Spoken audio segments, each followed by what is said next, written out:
अस्सलाम वालेकुम। इस वीडियो के अंदर आपके साथ बात की जाएगी कोर्स सिलेक्शन के ऊपर, जो कि कोर्स सिलेक्शन ओपन हो चुकी है और आपको मालूम है कि आपके नोटिफिकेशन के अंदर इसका नोटिस आ चुका है और आपको दिखाया जाएगा उसकी लास्ट डेट क्या है। वो तो आप खुद भी देख चुके हैं, लेकिन मैंने बताना है आपको इंपॉर्टेंट बातें। और यहाँ पे एक रेड में लिखा हो नेवर टेक एक्स्ट्रा सब्जेक्ट, इसका भी मतलब आपको बताया जाएगा।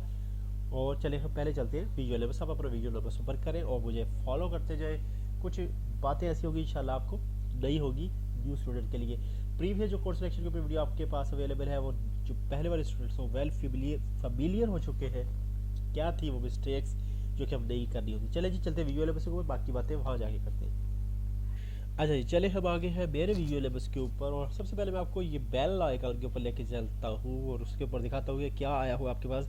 ये देखिए, announcement for course selection spring 2021 semester आ चुकी है। इसमें बताने वाली बात ये है कि देखिए जी, आपके पास कोर्स सिलेक्शन जो ओपन है वो तो है अप्रैल 29 तक, लेकिन क्लासेस स्टार्ट हो रही 19 अप्रैल से। तो आपने कोशिश ये करनी है 19 अप्रैल से पहले पहले इसको कर लेना है। उसके बाद ये होता है कि आप जितनी जल्दी इसको डिसाइड कर लें कि आपने कौन से सब्जेक्ट पढ़ने हैं, उतनी जल्दी आपके पास आपको माइंड क्लियर हो जाएगा आप कौन से सब्जेक्ट इसमें लेने हैं। और आपके वो, क्योंकि जिस तरह डे गुजरेंगे आपके लेक्चर अपडेट होते जाएंगे, आप लैग कर जाएंगे कोर्स के अंदर, आपको बाद में परेशानी है कोर्स कवर करने में। अच्छा जी, अगली बात ये बात कि जो न्यूली एडमिटेड स्टूडेंट जो फर्स्ट टाइम पहला सेमेस्टर रीड करें, कोर्स सिलेक्शन उनके लिए नहीं होती। कोर्स सिलेक्शन सिर्फ उनके लिए होती है जो एटलीस्ट सेकंड सेमेस्टर में पहुंच चुके होते हैं। सेकंड सेमेस्टर और ऑनवर्ड आपके लिए ओपन की जाती है। अभी चलते हैं हम यहाँ पे इस टैब पे क्लिक करते हैं, कोर्स सिलेक्शन वाला टैब, और आपको ले आया हूँ मैं यहाँ पे। आपको एक सबसे पहले जब वो आप टाइटल देख रहे हैं तो वहाँ पे लिखा हो नेवर टेक एक्स्ट्रा सब्जेक्ट, उसके ऊपर हम बात करेंगे। सबसे पहले ये देखिए मैक्सिमम क्रेडिट आर क्या लिखे हुए 21, सही है। अभी ये 21 याद रखिएगा। और हम चलते हैं यहाँ पे, ये आप क्लिक करेंगे तो आपके पास रूल्स एंड रेगुलेशन ओपन हो जाएंगे। कौन से? उस कोर्स के जो कि आप डिग्री या कोर्स जो आप कर रहे हैं। मेरा जी masters of operation supply chain management, तो मुझे वही वाले रूल्स आ गए। दो बातें यहाँ पे बहुत इंपॉर्टेंट आपको बताने वाली है, वो क्या है। सबसे पहले ये कि जनाब आपको मेरे जो कोर्स है इस टाइम जो डिफ़ॉल्ट में मीन्स के डिज़ाइन जो आपकी मेरी स्टडी स्कीम है master of operation supply chain management के लिए, उस पर 18 क्रेडिट और मुझे थर्ड सेमेस्टर के अंदर अलाउ है। अच्छा ठीक हो गया आगे। लेकिन अगर 18 अलाउ तो मुझे वो 21 क्यों लिखा होता जो मैंने आपको कहा था, याद रखिएगा। अभी हम बात करते हैं वो इस वजह से कि वो तमाम लोग जिनकी CGPA ग्रेटर देन 3 होगी, ठीक है, उनको 21 क्रेडिट अलाउ कर दिया जाती है। मीन्स के 3 एक्स्ट्रा क्रेडिट अलाउ कर दिए जाते हैं। और जिसको मैं समझता हूँ कि बिल्कुल नहीं लेने चाहिए, एक्स्ट्रा सब्जेक्ट नहीं लेना चाहिए, उसके अब रीज़न सुनिए क्यों नहीं लेना चाहिए। सबसे पहले रीज़न तो ये कि अगर आप एक्स्ट्रा सब्जेक्ट लेते हैं, it means you are violating the study scheme of virtual university. उसका क्या मतलब हुआ कि आपको 18 subject allow, sorry 6 subject allow किए और आप 7 सब्जेक्ट भी ले रहे हैं, तो स्टडी स्कीम वायलेट होगी। आल्दो कि वर्चुअल यूनिवर्सिटी ही अलाउ कर रही है, लेकिन वो ये वायलेट होगी। और इसका नुकसान क्या होगा, अगर इन फ्यूचर भी इसी सेमेस्टर के रिजल्ट के ऊपर, जो सेमेस्टर के लिए आप स्टडी स्कीम को फॉलो करते हैं, कोर्स सिलेक्शन कर रहे थे, आपने स्कॉलरशिप के लिए एलिजिबल हो गए तो आपको स्कॉलरशिप नहीं मिलेगा। ठीक है जी। अभी अब लग रहा होगा ये तो ट्रैप है, वर्चुअल यूनिवर्सिटी की तरफ से ट्रैप है। बिल्कुल जी, आप आसान लफ्ज़ों में इसको ट्रैप ही कह लें। ठीक हो गया जी।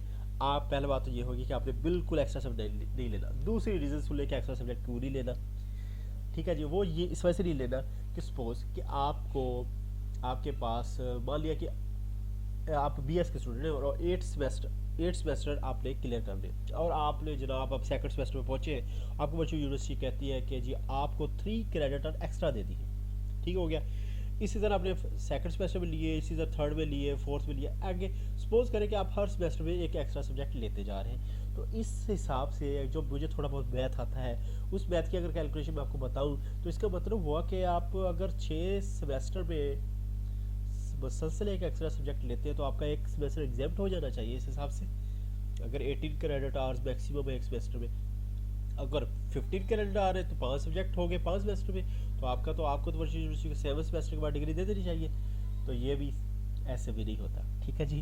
तो कहने का मतलब है कि एक्स्ट्रा सब्जेक्ट लेने का कोई फ़ायदा नहीं है, सिवाय इसके कि आप अपने जान के ऊपर, छोटी सी जान के ऊपर जुल्म कर रहे हैं। तो मैं इस चीज़ के इंतहाई ज़्यादा अगेंस्ट हूँ कि आप एक्स्ट्रा सब्जेक्ट लें, और मैं कभी भी नहीं लेता। दोनों रीज़न वैलिड रीजन है। अगर आप वेरीफाई करना चाहें वर्चुअल यूनिवर्सिटी ईमेल कर लें ओवर द टाइम मैंने सीखा है और आपके साथ शेयर करना मुनासिब समझा, कर ले। स्कॉलरशिप लेते रहे ताकि आपकी फ़ीस माफ़ होती रहे, ठीक है, वेव ऑफ होती रहे, ज़्यादा प्रॉपर वर्ड है, वेव ऑफ। अच्छा जी, अभी बात स्पेशली उन लोगों के लिए जो कि इस सेमेस्टर में स्टैट 30 STA 630 रिसर्च मेथड का सब्जेक्ट पढ़ रहे हैं कि जनाब अगर आपने, वो तमाम स्टूडेंट्स, क्योंकि मैं भी पढ़ रहा हूँ इसमें, और भी बहुत सारे डिग्रीज के स्टूडेंट जो थर्ड सेमेस्टर में पहुँचे होंगे और उनके फोर्थ सेमेस्टर टोटल है, तो उनको ये वाला सब्जेक्ट अभी लेना पड़ेगा। तो इस सब्जेक्ट के अंदर, अच्छा, ये जो सब्जेक्ट इस हिसाब से बहुत अहमियत का हामिल है कि जनाब अगर आप इसको क्लियर नहीं करेंगे तो आप नेक्स्ट सेमेस्टर जो कि आपका आखिरी सेमेस्टर होगा उस पर आप प्रोजेक्ट नहीं ले सकेंगे। प्रोजेक्ट नहीं ले सकेंगे इट मीन्स कि आपका जो डिग्री है वो एक सेमेस्टर लेट हो जाएगी, ठीक है। तो इस वजह से आपने हर सूरत, बाकी सब्जेक्ट क्लियर करे ना करे, आपने रिसर्च मेथड का STA 630 का सब्जेक्ट ज़रूर क्लियर करना है। ये तो थी जी बॉर्डर बातें। अभी आ जाए आप कोर्स सेलेक्शन करके दिखाते हैं आपको। देखिए ये वो जो ट्रैप पड़ा है 21 क्रेडिट आवर्स वाला, इसको हमने देखना ही नहीं है, समझे, ठीक हो गया जी। अब ये इसको थोड़ा सा स्क्रॉल डाउन करें। अब तरीका क्या है। एक बात उन लोगों के लिए जो कि बिज़ी है अपने जॉब्स पे या किसी मसरूफियत की वजह से वो अपने पूरे सब्जेक्ट नहीं ले पाते, वो अपने 2 ले, 3 ले, 4 ले सब्जेक्ट, अपने जितना वर्क बर्डन, जितने सब्जेक्ट को कवर कर सकते हैं उतने सब्जेक्ट ले।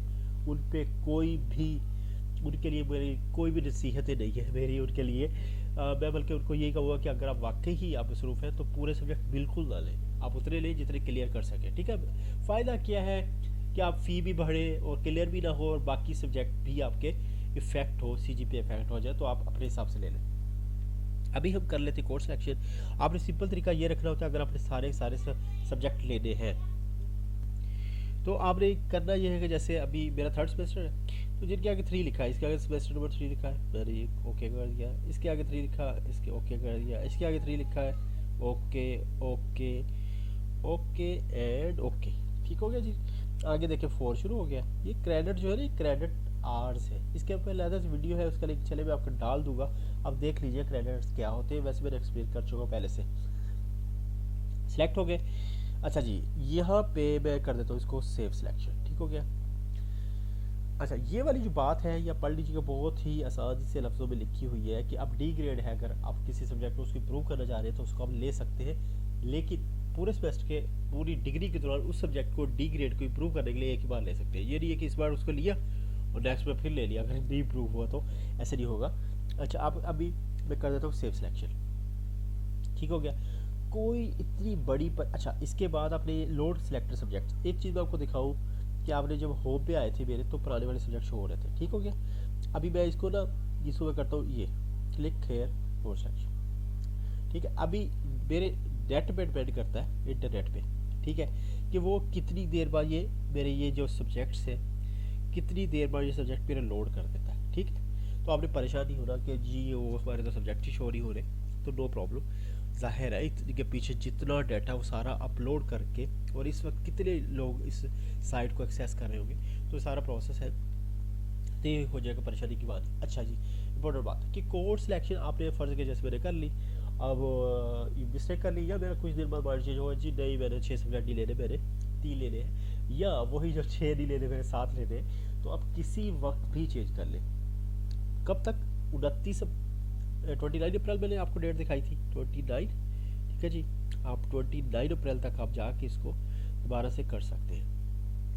ये आप इस पर नोटिफिकेशन में जाए, 29 अप्रैल है तो आपने 29 अप्रैल तक इसको जितनी बार दिल करे आप इसको चेंज करें, नो प्रॉब्लम। आपको वर्चुअल यूनिवर्सिटी कोई फाइन नहीं लगाएगी, कोई फ़ी भी नहीं लेगी आपसे, जितनी बार करते रहे। लेकिन आपने एक वाइजली डिसीजन लेना, आपने ऐसे नहीं करना कि बस जी ऐसे ही 21 सब्जेक्ट उठा के बड़े खुशी खुशी लोगों को बता रहे हो कि जो आपने 21 सब्जेक्ट ले लिए, ऐसे नहीं करना। आपने आराम से डिग्री करें, नो प्रॉब्लम। आपको पूरा टाइम लगाना पड़ेगा कि सेमेस्टर आपके एग्जैक्ट नहीं होते। कोशिश कीजिए, हर बात कवर कर दी है इसके अंदर। कोई भी कन्फ्यूजन हो वीडियो के डिस्क्रिप्शन में लिख दें, इंशाल्लाह वो भी आपके साथ डिस्कस कर ली जाएगी। तब तक के लिए अल्लाह हाफिज़, अस्सलाम वालेकुम।